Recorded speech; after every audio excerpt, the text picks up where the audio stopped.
Semifinal में गलती से रह गया माइक ऑन माइक का सच आया सबके सामने जी।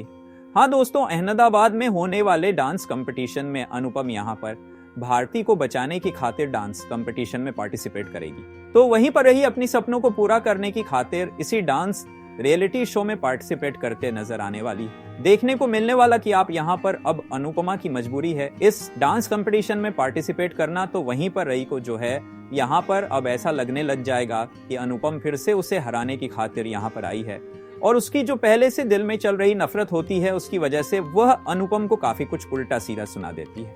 जिसके पास प्रेम अनुपम को समझने की कोशिश करता है कि आखिर क्यों नहीं वह उसे सारी सच्चाई बता देती कि आर्यन की मौत सिर्फ और सिर्फ एक हादसा था जो होना ही था। इसमें आपकी कोई गलती नहीं है। देखने को मिलने वाला है कि फर्स्ट राउंड के बाद सेकेंड राउंड में जब यहाँ पर पूरे कोठारी परिवार को पता चलता है कि अनुपम फिर से लौट कर आ गई है और अहमदाबाद में डांस कंपटीशन में पार्टिसिपेट कर रही है, इसके बाद तो सबकी होश उड़ जाते हैं और माही के खासकर, क्योंकि उसे पता है कि अनुपम कोई गलती नहीं थी। लेकिन अगर रही के बीच में सब कुछ ठीक हो गया तो फिर से कोठारी परिवार की प्यारी बहू रही बन जाएगी और एक बार फिर से माही का दबदबा इस घर में खत्म हो जाएगा। इसीलिए अनुपम को यहाँ पर भागने के लिए आती है और अनुपमा से बहुत ही बदतमीजी से बात कर रही होती है, जबकि वो भूल जाती है कि यहाँ पर एक माइक रखा होता है जो कि एंकर नहीं रखा होता है और वह अपना मेकओवर करवाने के लिए आया होता है। देखने को मिलने वाला है कि यहाँ पर वह माइक ऑन रह जाता है एंकर का और यहाँ पर माही अनुपम पर भड़क रही होती है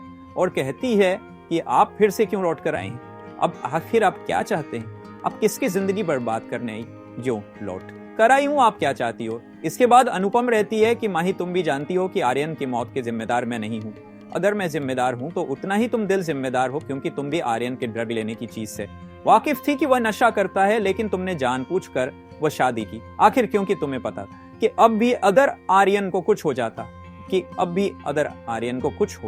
है तो उसका जो कोठारी परिवार की बहू बनने का जो सपना है वह तो पूरा हो ही जाएगा ना। और आज तुम तो ऐश कर रही हो। हाँ, मुझे और रही को अलग करके तुम्हें फायदा हुआ है कि तुम अब कोठारी बिजनेस अंपायर की मालकिन बनी बैठी हो। लेकिन जिस दिन तुम्हारा असली चेहरा सबके सामने आएगा ना, उसी दिन सारी कसर पूरी हो जाएगी। तो तुम अपनी उल्टी गिनती शुरू करो, मैं अपनी बेटी को मन ही लूंगी और सेमीफाइनल में माही का पर्दा फास्ट होगा जो उड़ा देगा रही के होश। हाँ दोस्तों, कहानी में अपने आप ही माही का पर्दा पास हो जाएगा, जिसकी वजह से रही कि इतनी मीना की गलत फहमी भी दूर हो जाएगी जो कहानी को पूरी तरह से बदल कर रख देगी।